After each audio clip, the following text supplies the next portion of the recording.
अज्ञानतिमिरन्दस्य ज्ञानाञ्जनशलाकया चक्षुरुन्मिलितं येन तस्मै श्रीगुरवे नमः। नमो विष्णुपादाय कृष्णपृष्ठाय भूतले श्रीमते भक्तिवेदान्तस्वामिनिति नामिने।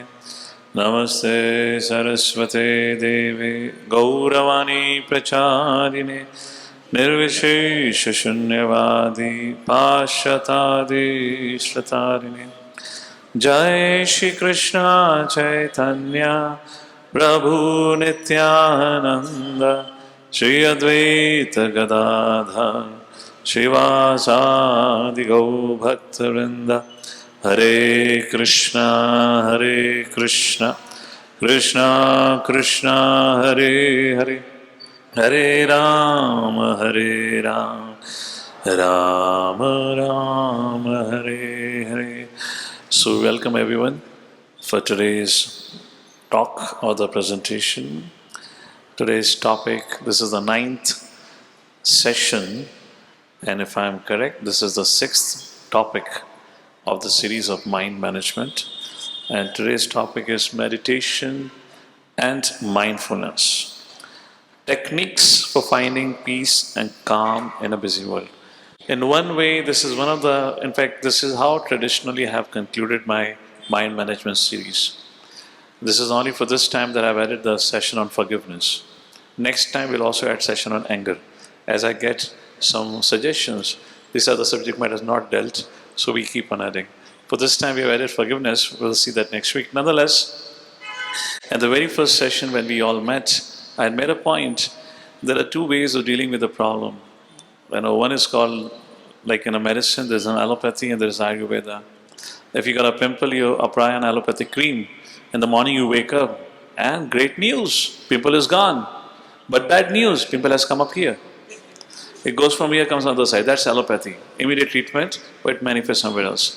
However, in Ayurveda, you know that for pimples, if you go to an Ayurvedic doctor, say your blood is contaminated, drink this particular tonic, it will 6 months. Which means after 6 months, when your blood is purified, no pimple will come. Once for all, the problem resolved from the root. Similarly, in our course of discussion through this mind management, we discussed a lot length about what is mind, what is intelligence, how the mind intelligence interacts, and how both interact with the senses, and how we interact with the external world, and how that reaction with the external world impacts our internal world. All of that relationship we discussed at length. So it's like going through certain aspect of theory, understanding what exactly is the problem.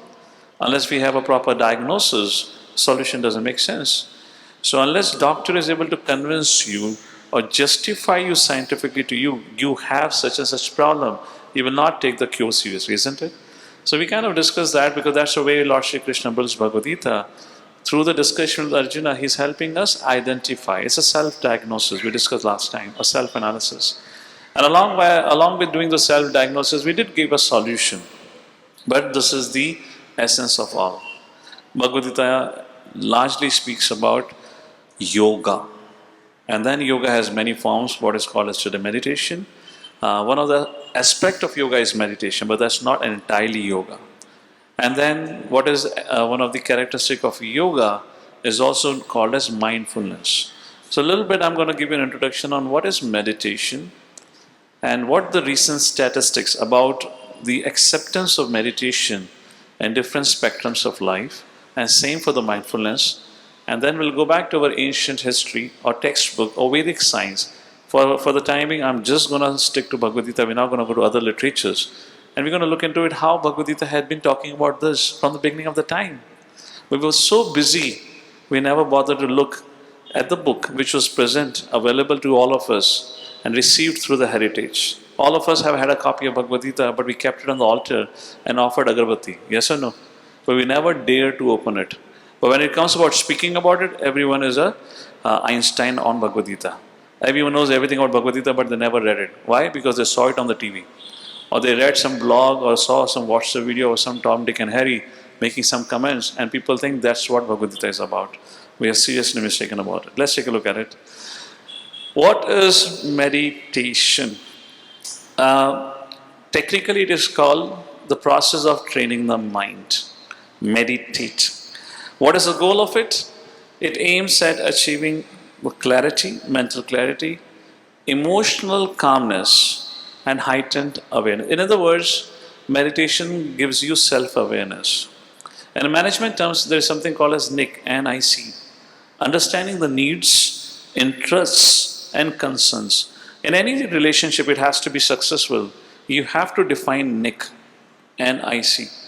Many times when young people ask me, Prabhu, I'm about to get married or I'm looking for a partner, what exactly I need to talk?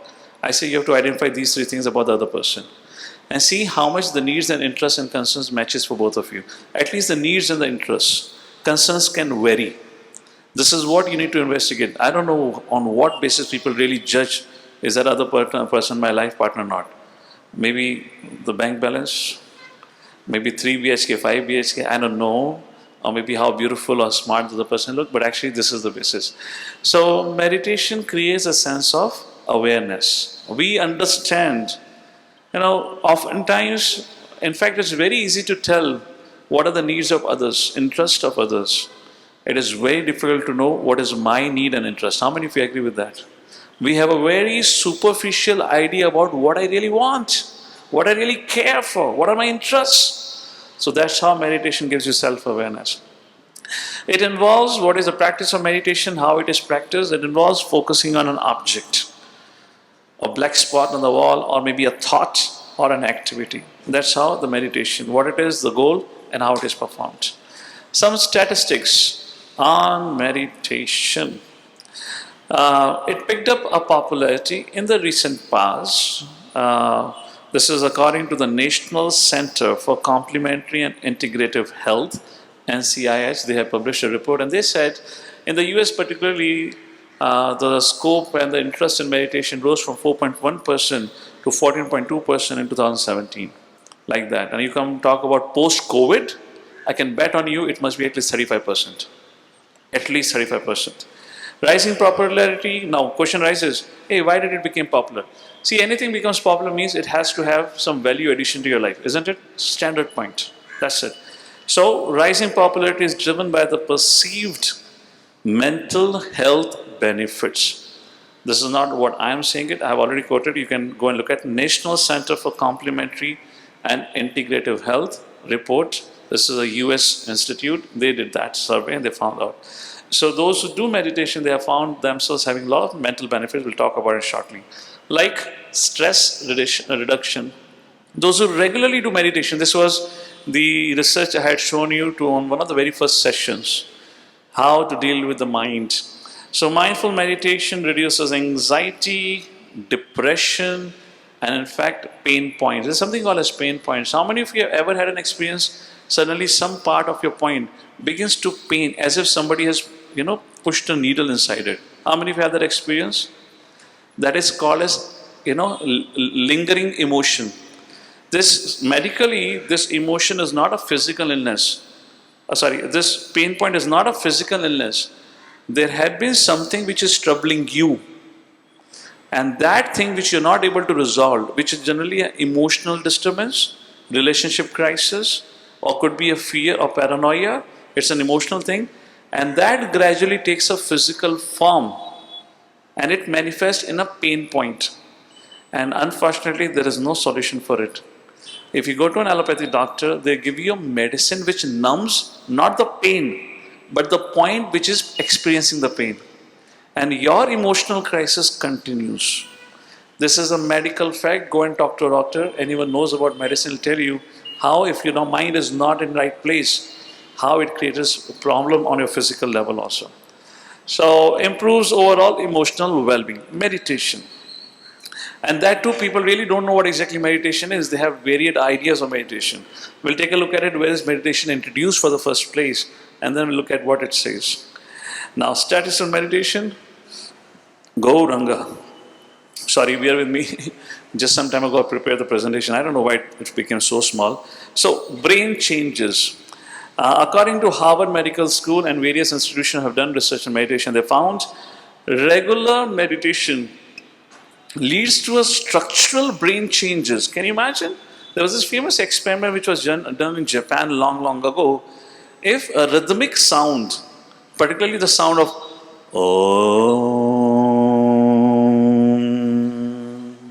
if this sound vibration is vibrated next to the water kept in a container, the molecular structures of the water would change into a more harmonious way. And if there is a ruckus sound, shrill sound, or the modern day rock and pop music, the water molecules would break apart and take a very complicated structures. And it was conducted from the research. If somebody had to drink that water cannot get digested. We'll have a lot of physical issues like that.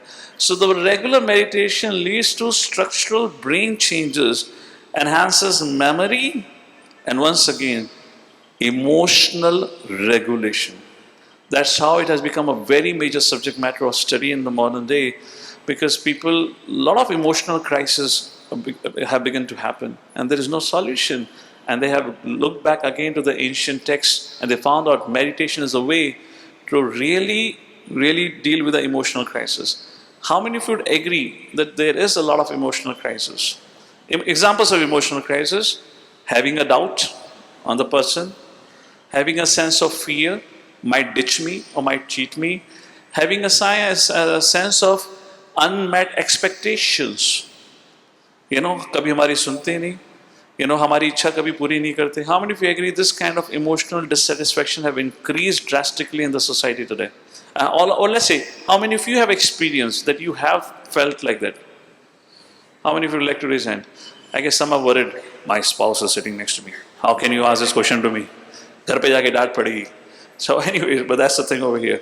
Then increased gray matter density in regions associated introspection, compassion. That was the structure changes. Other thing that happens is sleep and cognitive performance. Those who regularly meditate. How many of you have had an issue with sleeping, not having proper sleep? Or let's say, although you lie down, but you struggle in sleeping. You keep moving on keep moving from one position to another position. You feel restless. How many of you had that experience? Raise your hand. This has also become a very common thing. Second issue, even if you fall asleep, you get too many dreams. When you have too many dreams, there's a shallow sleep. Deep sleep means no dreams. So how many of you every night see dreams? Raise your hand. Almost everyone. So in the initial phase of your sleep, there are 5 stages of the sleep. This is not my subject to speak about sleep, but just to let you know, there are 5 stages of sleep. So when you go to sleep immediately, and for the next few minutes, it's just relaxing. And the second state when you get into, it's like, semi-deep sleep. That's the time you get dreams. So there are 2 times when you get dreams. When before entering into deep state and before waking up. How many of you experience when you're waking up, you generally wake up with some dreams? That's how the trajectory of the cycle of dream functions. So those who dream a lot, except for this stage, which means you're dreaming all over the night, man, you are in trouble. You're not sleeping. You have very little deep sleep. And if you don't have that, problems arises. So meditation helps you get a good quality sleep. It's just because the mind is disturbed, that's the reason you're getting all those dreams. Enhances cognitive abilities like attention, working memory. So this was our sleep, physical. Now workplace benefits. You go to office and work, how it helps over there. Meditation and corporate wellness programs enhances productivity and employee satisfaction. So a lot of IT companies these days are organizing meditation programs. How many of you know of this? Probably would be part of it. I'll give you statistics. In one statistics, I have the name of the journal also, they found out every year, if there is no wellness program organized for the professionals all over the world, it leads to the loss of $300 billion. $300 billion loss arises if an employee is not been taken. In terms of, through this employer wellness program, I believe all of you know there is a compulsory wellness program in every company now. And they have certain credits, which means certain hours of training has to be compulsory given. It is made mandatory like this. So if it has not been done, his proficiency goes down, his efficiency goes down, and this is what brings about the loss. I'll give you the statistics. So that's a little bit on meditation. Let's go to the next thing. We're talking about mindfulness also. What is mindfulness? Once again, these are two subsets of yoga. Meditation, mindfulness, these are subsets of yoga, not different than that. Mindfulness, in essence, means mental practice of being present in the moment without judgment. Mindfulness, which means being present, being conscious of the present. Not worrying about the future, not complaining about the past. Living the present. How many of you are able to do that? Or at any given point in time, we are thinking about it, kya hoga? Kya kar diya? How many of you have this thing going on? Raise your hand, raise your hand. This is extremely unhealthy. So mindfulness is bringing our mind from complaint and worrying situation and living in the present and rejoicing the blessings of the Lord. What a fantastic day. I have a day to live. What a wonderful relationship. I have a friend to talk. How grateful I should be that I have a dinner to eat. Every moment becomes an expression of gratitude when a person is conscious of the present. Again, it has become a big subject matter of scientific research. Cultivating awareness of thoughts, emotions, techniques includes meditation, deep breathing, body scans, etc. This is modern ways of doing it. The goal of it is to reduce stress, enhance mental and physical well-being. So if you talk about this meditation, mindfulness, it all relates to your mental and physical well-being. That's how the modern science today sees it. I have not quoted any of the ancient texts so far. Some statistics on mindfulness. So workplace impact of it. Workplace stress contributes to 1,20,000 deaths and 300 billion loss annually. And I'll give you that from where I got the statistics. I had the journal name, somehow it's missing, it's not mentioned here. This is the research work. They found out 1,20,000 people. Do you know Bangalore is known as a death city of the world? Maximum suicide case happens in Bangalore. Where? In the IT parks. No, it's a statistics. It's a published statistics where they found out maximum people. So workplace impact. What are the healthcare benefits? Mindfulness helps alleviate anxiety, fear, depression. I'm good for nothing. I have no good qualities. I can't make any contribution. And pain. Pain refers to physical pain. I spoke about emotional pain arising into physical pain. It complements, very interesting, it complements conventional treatments for chronic pain and mental health issues, which means if you're going through some medical treatment, mindful exercise aids in your treatment. It helps you to recover sooner. That's how this is medical things. That's how so powerful it is. What is the educational applications on it? This is very interesting. Mindfulness training in schools improves attention and emotional regulation, which refers for kids. They're too dicey. Sometimes in other words, you can call cranky. Very uncertain how they behave. Like that's the meaning of emotional regulation. And very important thing is attention. The ability to focus on anything has a direct impact on the health of a student. And this is very interesting. May aid in reducing symptoms of ADHD in children. This is from the Journal of Development Psychology. They did their research. ADHD refers for attention deficit hyperactivity disorder. Anyone of you know here ADHD? Have you seen cases of ADHD? There are two things that ADHD do. One is inattention. Such a child cannot pay attention to anything. The mind is too agitated and too disturbed. Second symptom of his hyperactivity. Always fiddling, always shaking, cannot sit quietly. He cannot do or she cannot do anything which requires some patience. And always creating trouble, falling on the ground, breaking your bones, etc., etc.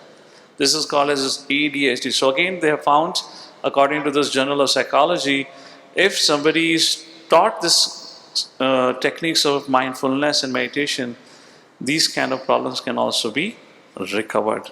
Mental health, effective in reducing symptoms of anxiety, depression, can help prevent relapse in individuals with recurrent depression. In other words, it destroys depression like that. So this is some facts and figures of meditation and mindfulness. Any conclusion you can draw from these statistics, what we have learned here? Any conclusion that comes to your mind? Anything? If in case I have given you a little presentation of it, given you some hard figures here, any one or two things you would like to draw your conclusion about it?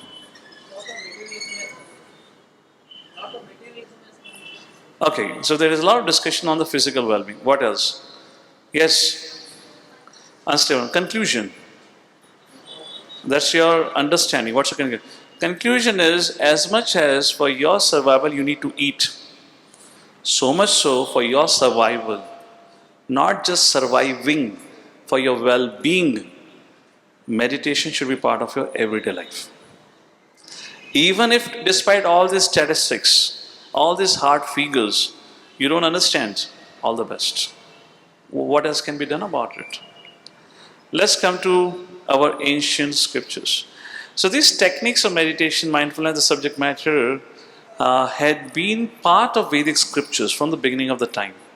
And I would like to quote one Vedic scripture here, which is known as Bhagavad Gita, where Lord Shri Krishna elaborately speaks on it. In fact, another name for Bhagavad Gita is Yoga Shastra, which talks about yoga. And I have made this point very clear in the beginning. Meditation, mindfulness, these are just subset of what yoga is. So in the it is regulated, then you can focus.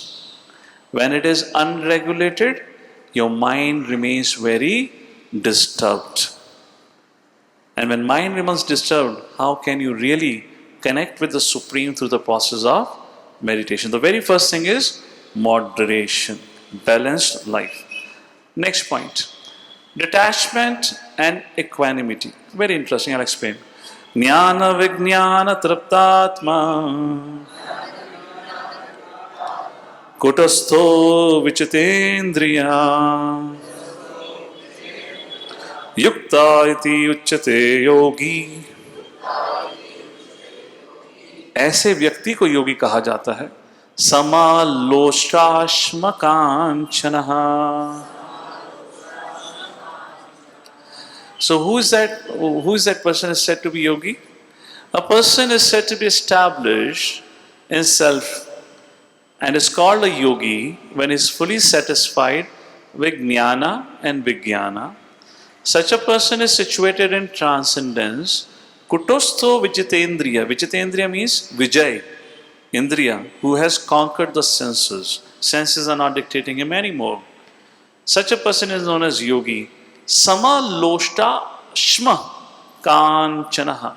Sama means equal vision. He sees everything, whether it be pebbles, loshtra, ashma, stones or gold, as the same. There is a very important quality I have written, detachment and equanimity. To be able to really practice meditation, there has to be a certain amount of detachment, largely from pain and pleasure. And that is the foremost teaching of Lord Shri Krishna. The first teaching of Krishna in Bhagavad Gita, don't get too excited with pleasure. The more you are excited, those who become very excited when they get what they want, they are the one who cry the most when they don't get what, or when they lose what they had. So Krishna says, balance. Don't get so much. So have a detached, which means don't get swayed too much by the pain and pleasure. And this behavior or mindset will bring about the sense of contentment.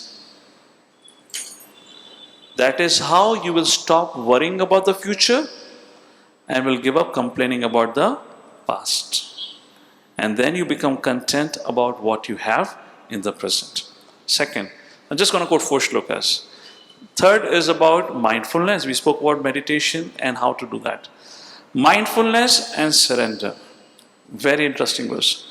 Apuryamanam achala prathishtham samudramapa pravishanti yatva tadvat kamayam pravishanti sarve sashanti mapnoti na kamakami.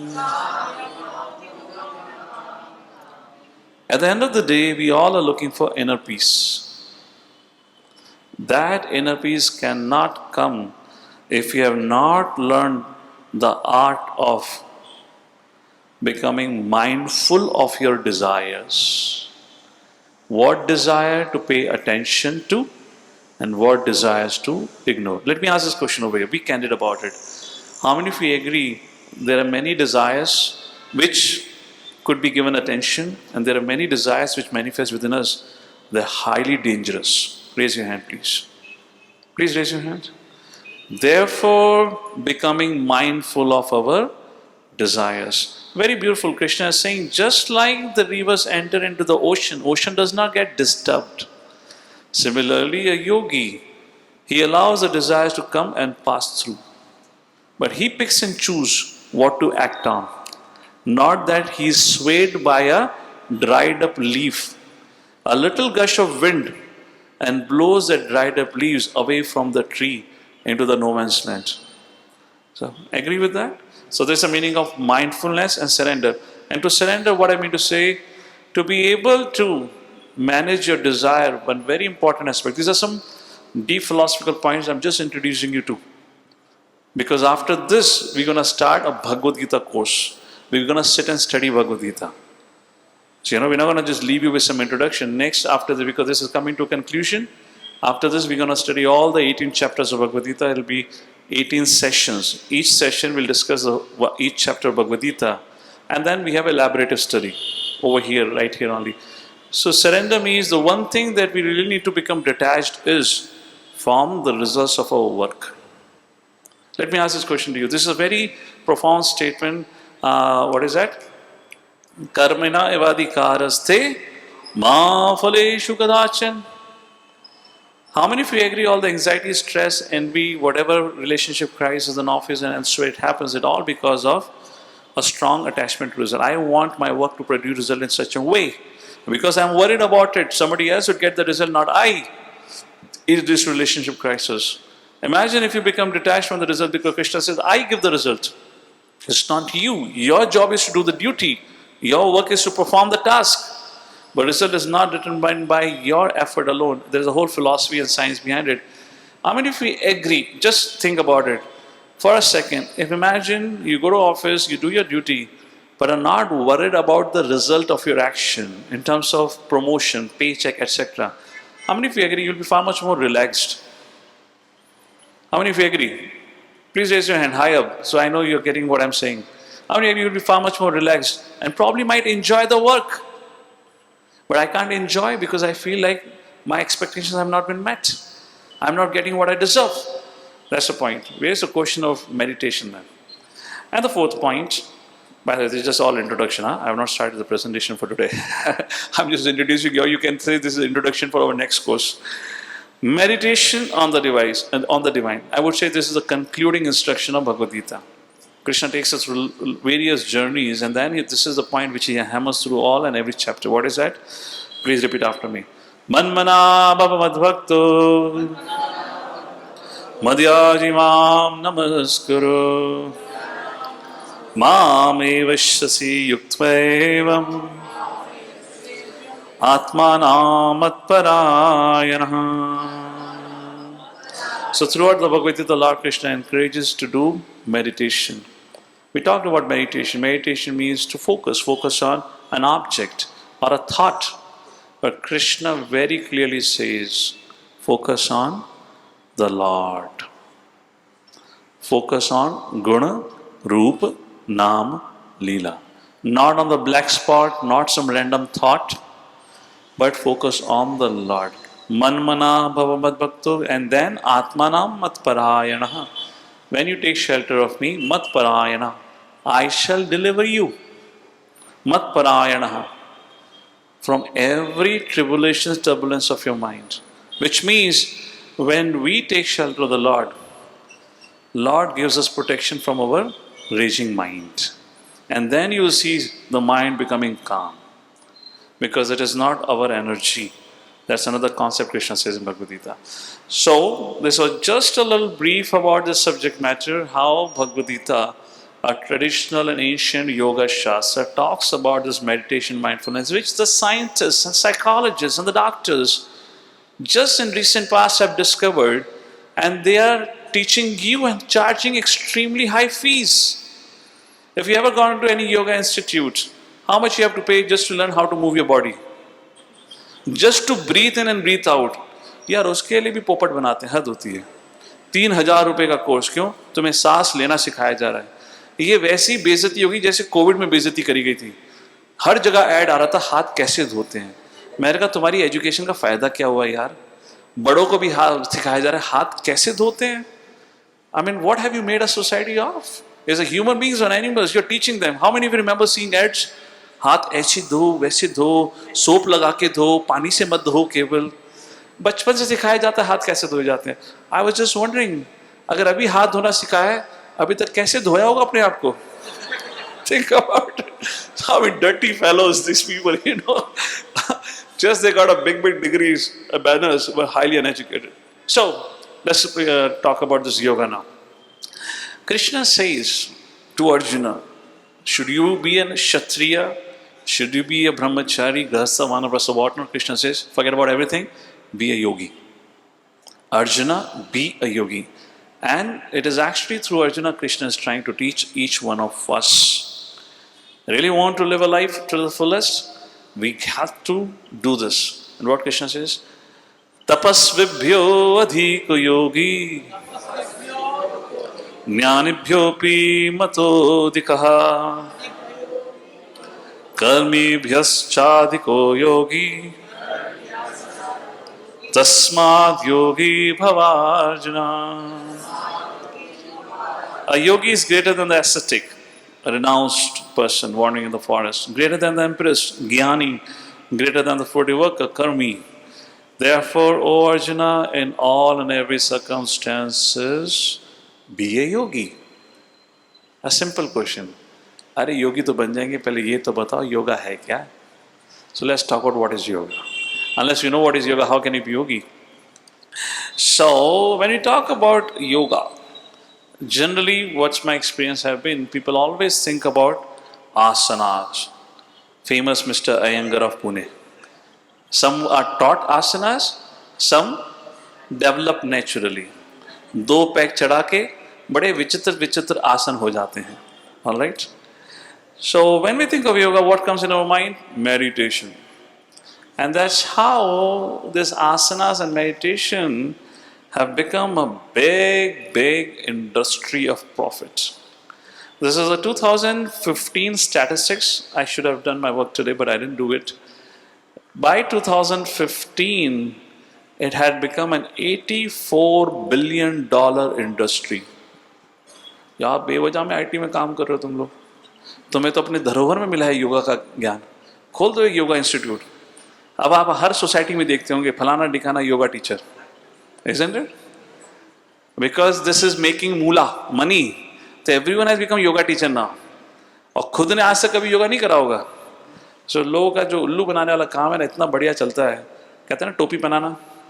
So it has become an $84 billion industry like that. Which means it's close to 6.38 lakh crore rupees in India. हरी बोल, सबकी आंखें चौंध आ गई. आए इतना अपना GDP है या नहीं तो पता नहीं. That's it. I don't know if this is a worldwide statistics. This is something what I got it in America. So maybe worldwide, maybe. So yoga is meant to connect soul to God, as Mother said. Yoga is not meant for an exercise for a shapely body. Yoga is not meant for just increasing lifespan. Yoga is not meant for gaining some mystic powers. So first of all, understand what is not yoga. Yoga is not just for exercise, just keeping your body in shape. so you can enjoy your senses, increase lifespan or mystic powers. Yoga is meant to connect the soul or re-establish our lost connection with the Supreme Personality of Godhead. The word yoga comes from yuj, which means to join, to connect. It's just like you have a tube light, but unless you connect to the power socket, what's the point of tube light? तो हम लोग भी वैसे ही fused वाला tubelight है अभी. हमारी बत्ती जलेगी जब हम कनेक्ट करेंगे, and then you see the world and you see wow, it's a different reality all together. That's what yoga does. That's what Bhagavad Gita does actually. To connect what? To connect the soul with the Supreme Lord. So who is a yogi? Whose life and activities are aimed at establishing one's relationship with the Supreme Lord is said to be yogi.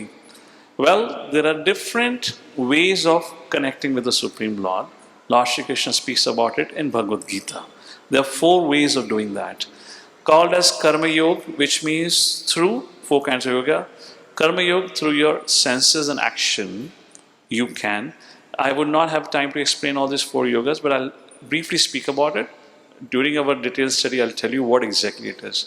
So Karma Yoga means, karma means the activities that you perform. Through your senses, you create action, and then using the results of your action in the service of the Lord is called as yoga. Yoga means to serve.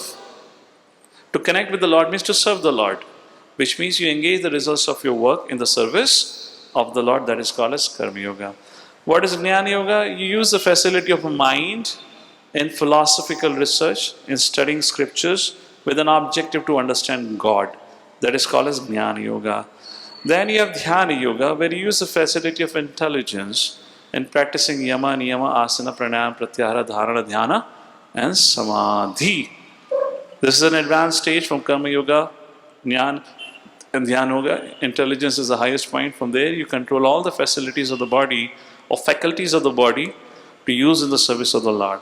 And then the 4th and the last is Bhakti Yoga, where you engage Prana, Artha, Dhiya, Vacha. Your life, your wealth, your intelligence, Vacha means your speech, everything in the service of the Lord. Here, your senses, your mind, intelligence, all these 3 things when engaged in the service, that is called as Bhakti Yoga. So when you have Bhakti Yoga is topmost. Now, when you have multiple options, just like let's say you're going to Australia for the first time, and imagine you're looking for a hotel in particular, vacation point, and there are multiple hotels. When there are multiple options, you ask, what's the difference between each? And let's say somebody tells you, your traveler tells you, all these hotels are 3-star. Then your next question would be, if they're all 3 stars, why the rates vary? What are the facilities, amenities available? Yes or no? So question is, if there are 4 different kinds of yoga, then question is, which among is the best? When you're sitting here and you're booking your travel to Australia through a traveler, he can tell you which is the best hotel there when you have not gone there, yes? So now, there are 4 yogas which Krishna talks about. Who is the best? What is the best yoga? How do you know? Which means Krishna only has to answer.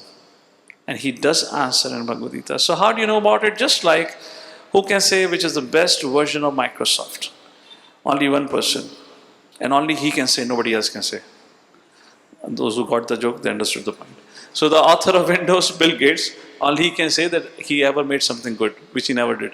Anyways. So who is the best yogi? Krishna says in Bhagavad Gita, please repeat after me. Yoginam api sarvesham Madgatenam taratmanah Shadhavan bhajate yoma Same yuktatamo mataha. Yuktatamo mataha. Mata means, according to me, the best. Who is the best? Yoginam api sarvesham. Sarvesham. Yoginam api sarvesham. Among all the yogis, yuktatamo. Who is the best? Madgatenam taratmanaha. One who always engages in remembering me, serving me. Madgatenam taratmanam. How? Shraddha. With faith. Not sentiments. There's a tremendous difference between faith and sentiments. Faith comes from knowledge. Sentiments comes from environment.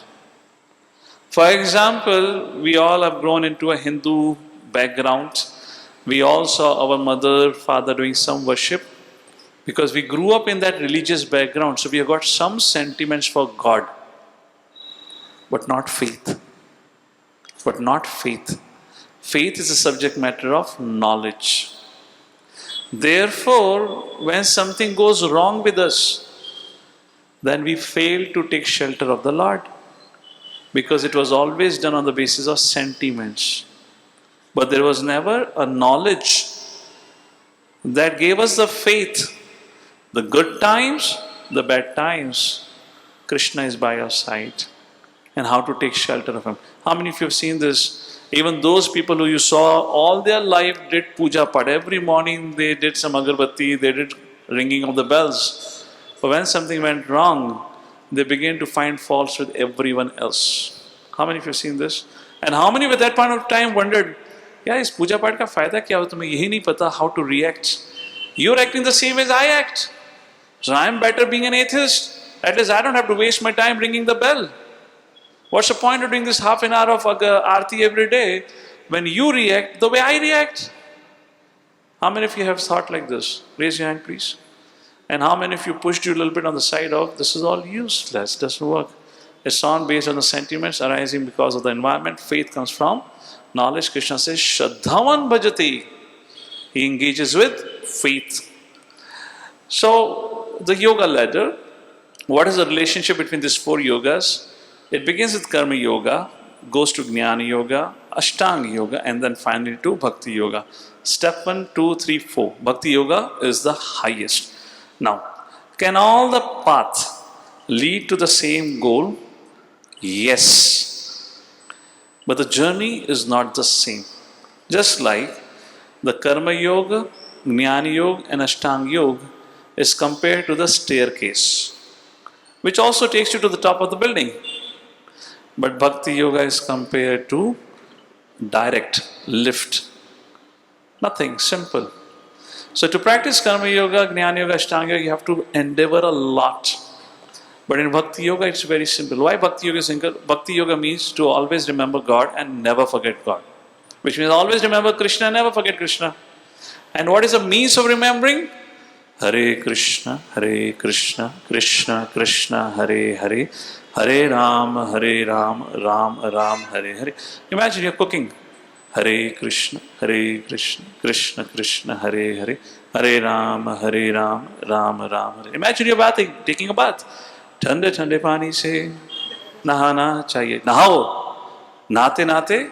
Hare Krishna, Krishna Krishna, Hare Hare, Hare Ram, Ram Ram, Hare. Isn't that amazing? Be at your place. There's no mullah involved into it. So simple. You don't have to live your professional life. You don't have to live your home. Just be wherever you are.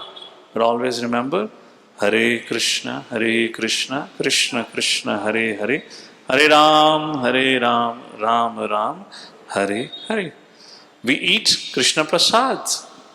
Everything about the life of a devotee is, every aspect is where we can remember the Lord without an effort. That's called as direct process. So what is Bhakti Yoga? Bhakti Yoga means connecting the soul to God. Now why connect soul to God? Somebody may raise a question. क्या जरूरत है इसकी? कोई आवश्यकता है? Yes, it's very much needed. In fact, it's needed, essential. The nature of the soul is to love and to serve.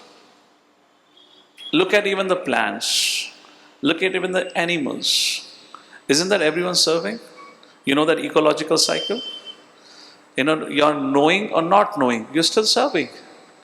Now, right now sitting here, can any one of you guess how sitting here you're still serving? There are certain living entities dependent on you, on your survival. Any guess? Raise your hand. Just sitting here, you're serving. And thank God you don't know about it.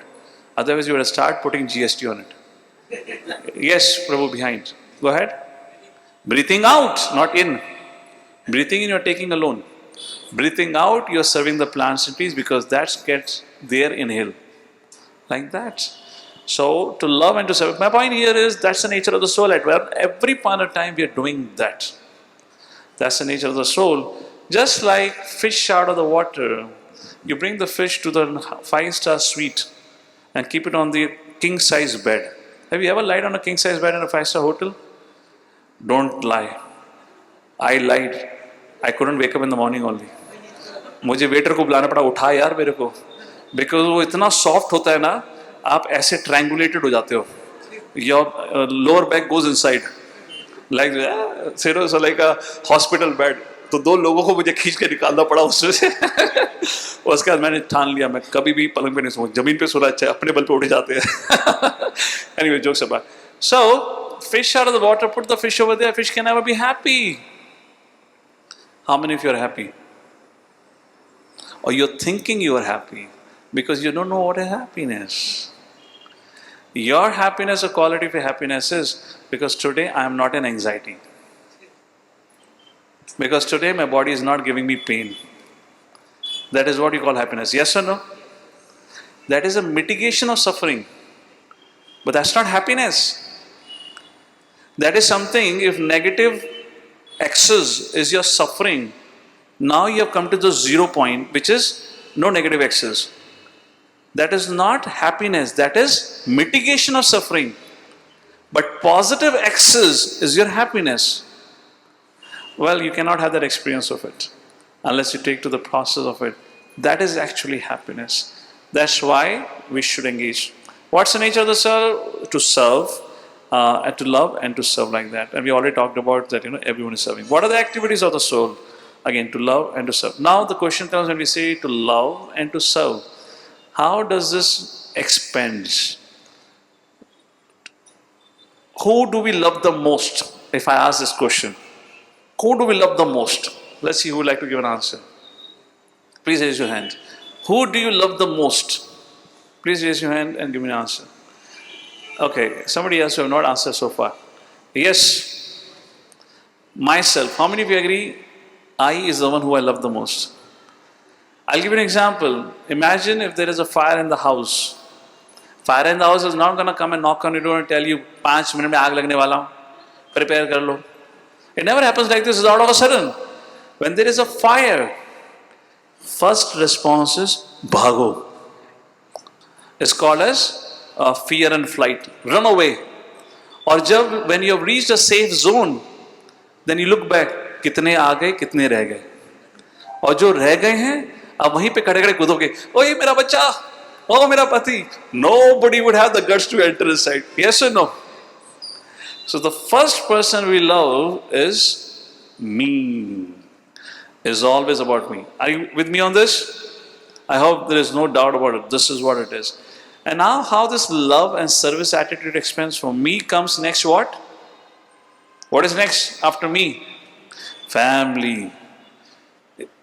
बस हो गया. छोटा परिवार, सुखी परिवार. ज़्यादा झमेला नहीं लेने का. Is there anything beyond family? Yes, what no? Society. मेरा समाज. Hindu Mahasabha. Islamic organization, what not. This is your samaj, right? And then you have caste and what not. We all do that, isn't it? Then your society. Anything after society, bas ho gaya. Isse zyada kuch nahi hota, huh? Then comes nation. Mera Matrabhumi. Mera Desh. Are we on the same page? It expands like this. Is it done? Anything more? अब देश के बाद क्या आएगा? कुछ बचा ही नहीं. बस हो गया काफी और क्या. और देश के बाद भी आता है humanity. सब भाई हैं. सब एक समान है. सबकी सेवा करो. Humanity. That's it. Anything else? This is a gradation of progress. And then after humanity, very interesting. Then comes nature. थोड़ा इकोलॉजी का भी ध्यान रखो. ह्यूमैनिटी का ध्यान रखना है ना, तो इकोलॉजी का ध्यान रखो. जब वो सही रहेगा तभी तो इंसान बना रहेगा. How many of you agree with this analysis? However, the biggest problem here is all of this remains disconnected if you have not learned to love Lord. It all remains disconnected. Therefore, even those who are speaking about, let's say, humanity and nature, there is a selfish agenda. That is, first, let me take care of my interest. I, my society, My people should be safeguarded first. Discrimination does not end. ये तो दूसरे देश का व्यक्ति है, हमें क्या करना है? But when you bring Lord in the picture, which means if this all has been changed to Lord, then this all gets connected. Therefore, Krishna says in Bhagavad Gita, Vidya, please repeat after me, Vidya, Vinay, Sampanne. जिसके पास विद्या होती है, विनय, विनम्रता, संपन्ने. One who is sampanne, fully equipped with knowledge, is also humble. Vidya Vinaya Sampanne. Brahmini, say that, Brahmini, Gavi, Hastini cha. Vidya Vinaya Sampanne, Brahmini, Gavi, Hastini cha. Sune chaiva sapake cha.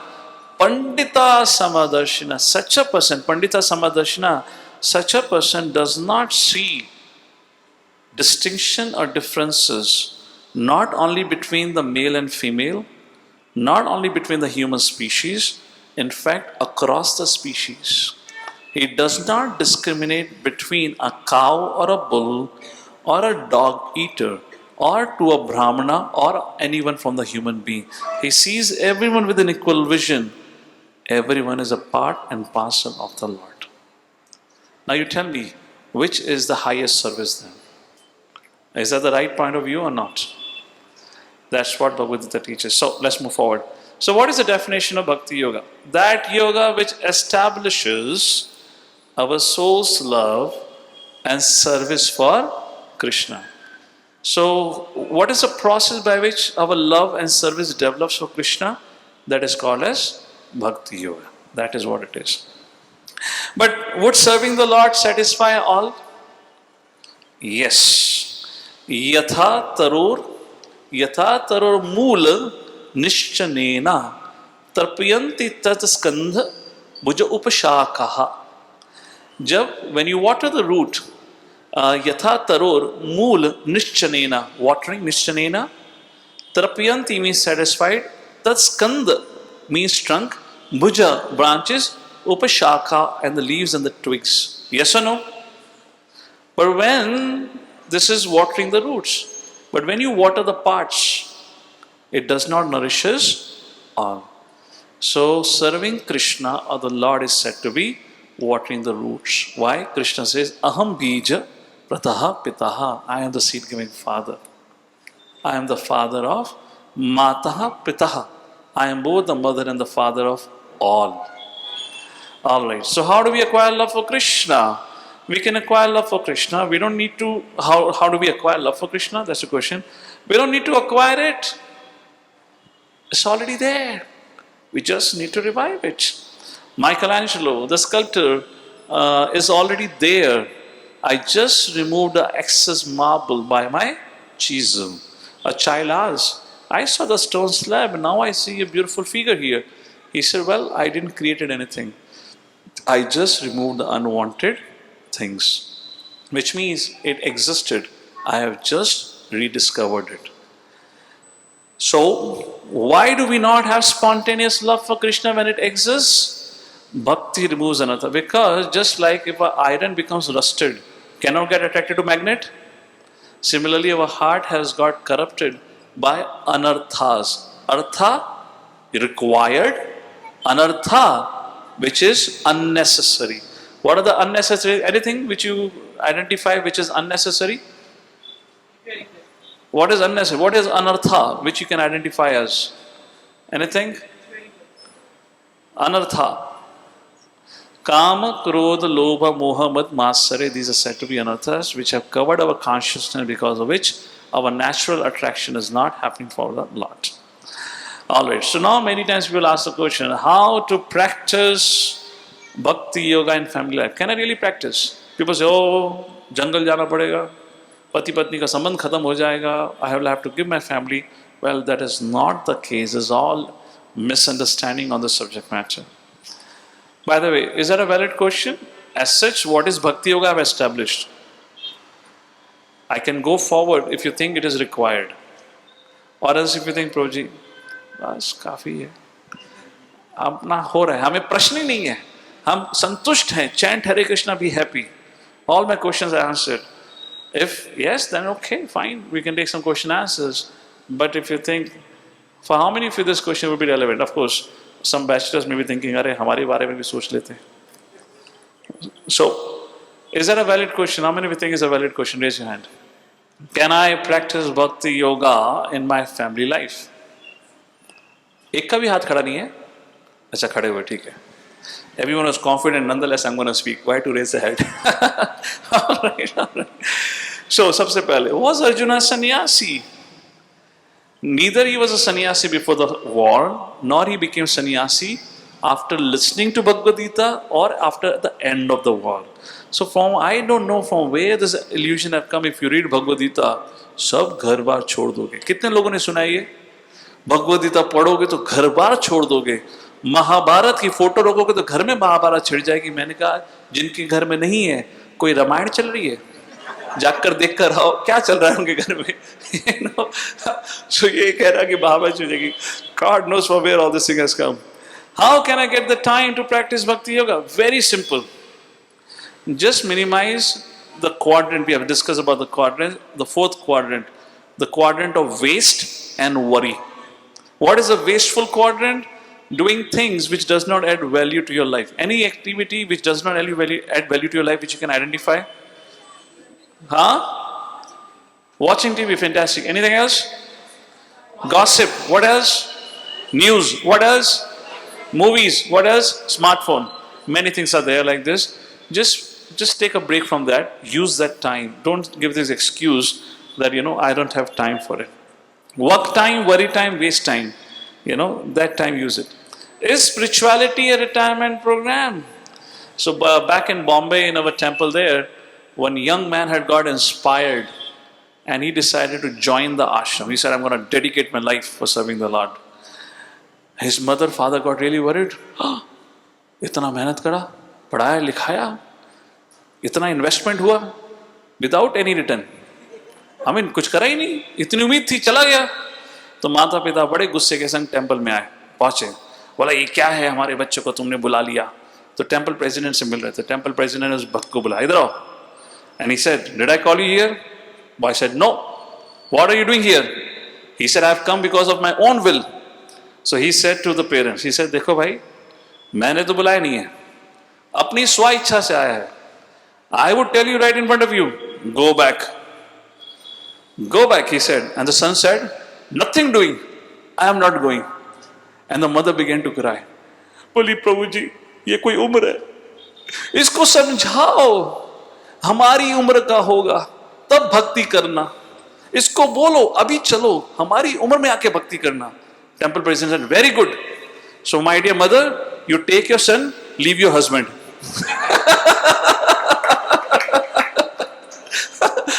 बोली यार, एक को रखो, दो को ले लोगे वरना. The jokes about the point here is, so many times people say, अभी क्या समय है. And these are those people who say, who never practice themselves. It's very interesting. So life is a preparation and death is an examination. Does anyone know when death is going to come? So what do you mean by old age? Prabhupada said old age means a time before death.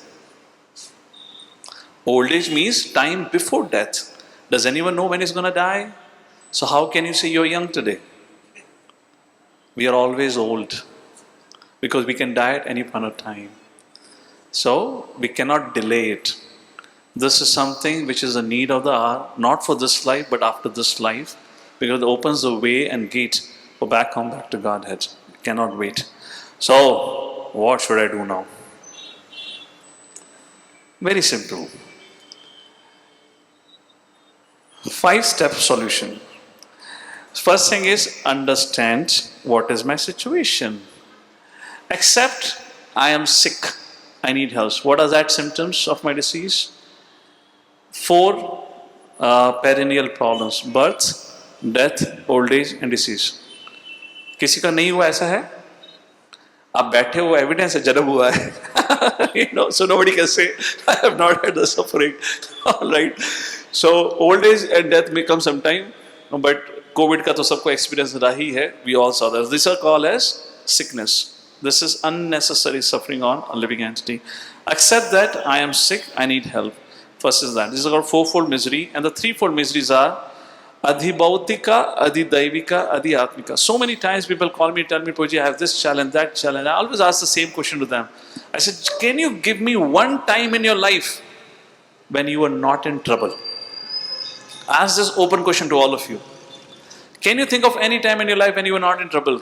If you think you didn't have a physical trouble, I bet on you, you had a mental trouble. And that is anxiety, fear, or worry about something.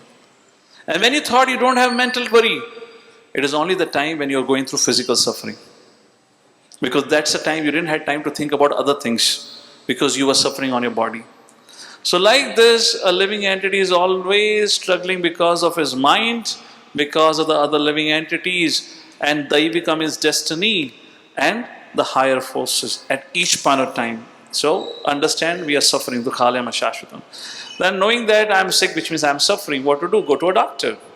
Approach the right hospital. Now hospital means, which means a temple. Temple is like a spiritual hospital. So people say, why to go to temple if God is everywhere? Well, you go to temple because your experience of the presence of the God is quite great there. Just like when you have to study, you don't go and sit in the field, in the middle of the football field and study. You go to a library to study, isn't it?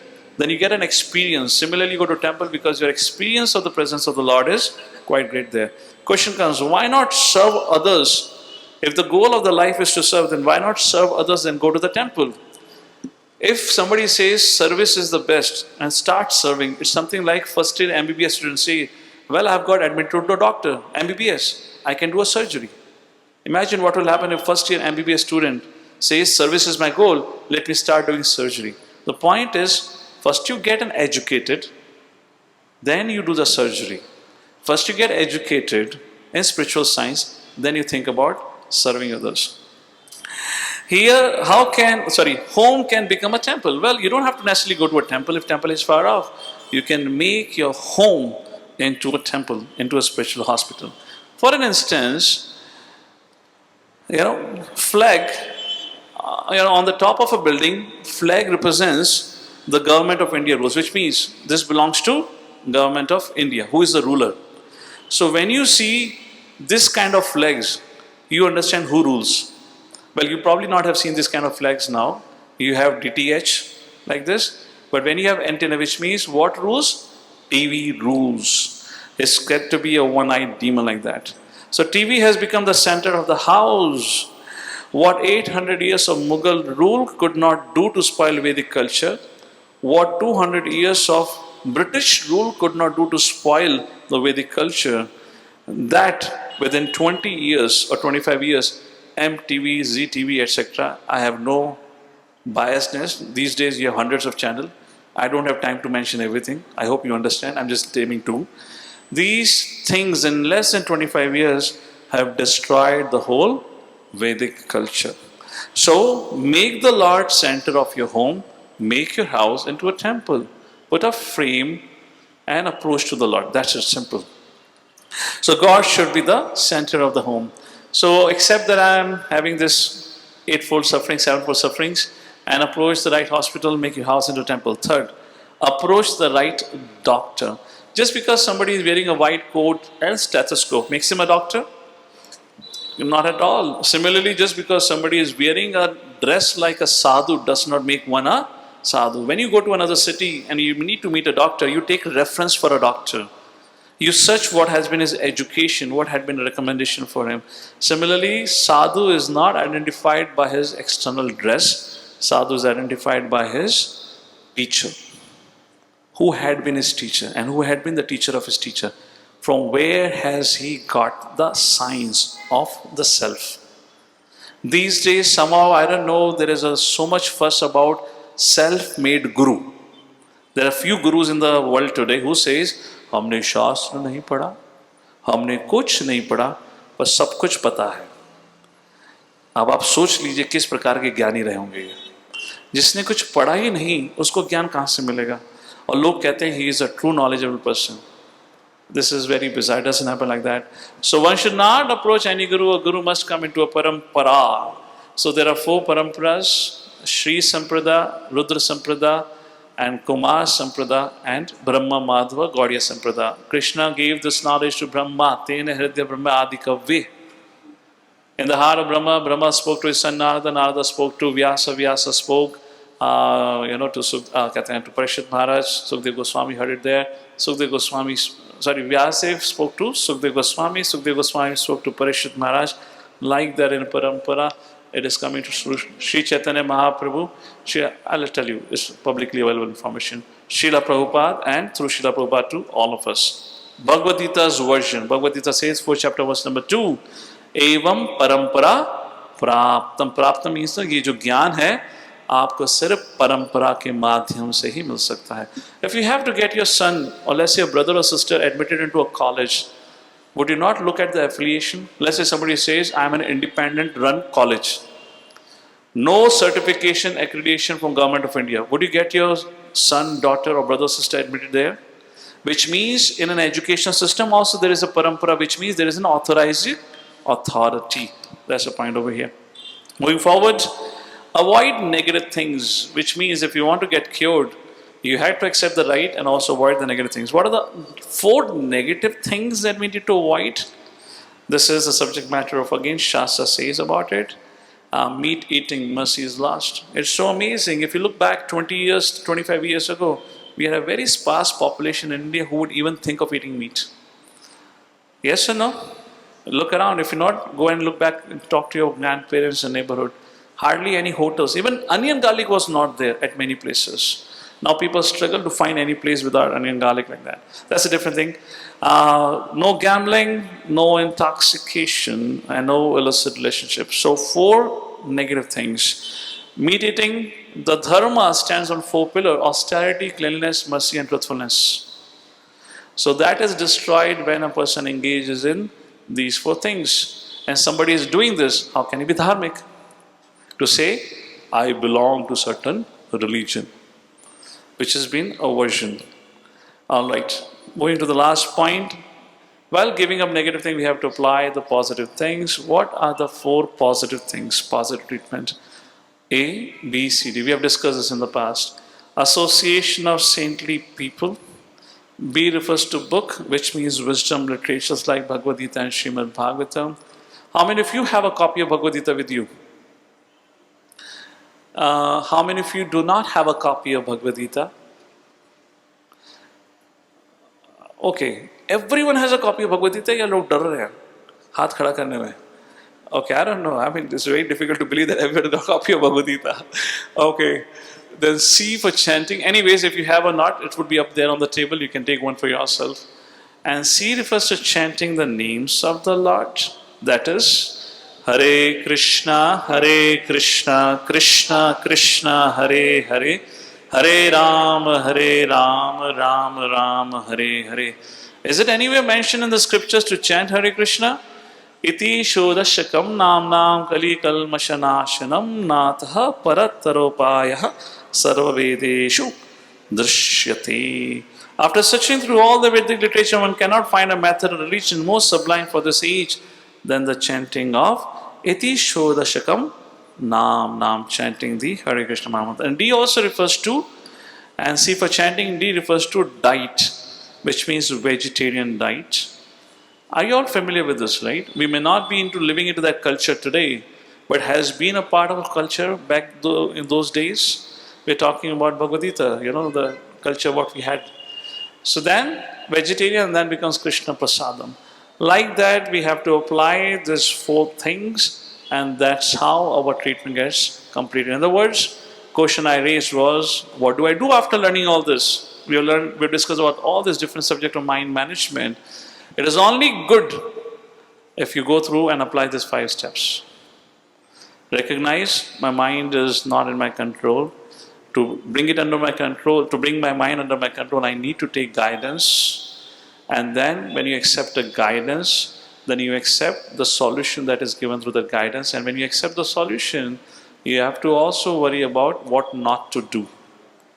And when you do so, then our attempt is successful. To summarize today's topic, we talked about 4 types of yogas. We saw among the 4 types, Bhakti Yoga is the highest, and how so simple and sublime that we can practice at home also. And what is an action in Krishna consciousness or Bhakti? That is ABCD. Associate with sadhus, devotees, read wisdom literatures, chant Hare Krishna, D for diet, try to make a vegetarian diet. Just to help you with a step one, you can say to help you in this direction, one kind of addiction that has really become today is of tea and coffee. So we have got some herbal teas and herbal coffee here, which will give you exact flavor of the tea and coffee, but it is non-addictive. So it's a good replacement. It's a good journey to begin with. So that's something we have got it. You can take it out at the counter there. So with that, we come to the conclusion today. And when we meet next week, which would mostly be the last session of the series of mind management, is as a topic which I was requested some time ago that we need to speak on this, is understanding forgiveness, the benefits and challenges of letting go of resentment. If I have to ask this question and conclude the session for today, if I ask you, remember one memory from your past, how many of you say, the first memory that comes to my mind is the one where I was insulted or where I was not dealt nicely, as compared to the memory where I was really, dealt nicely? How many of you agree? The first memory comes of those when I was not treated properly. Please raise your hand. If that's the case, you have not yet forgiven. You're holding into your heart. And when that person will come in front of you, you see immediately that memory comes out onto the surface. Aa gaya tu. Compound interest ke sang. And your mind goes into it.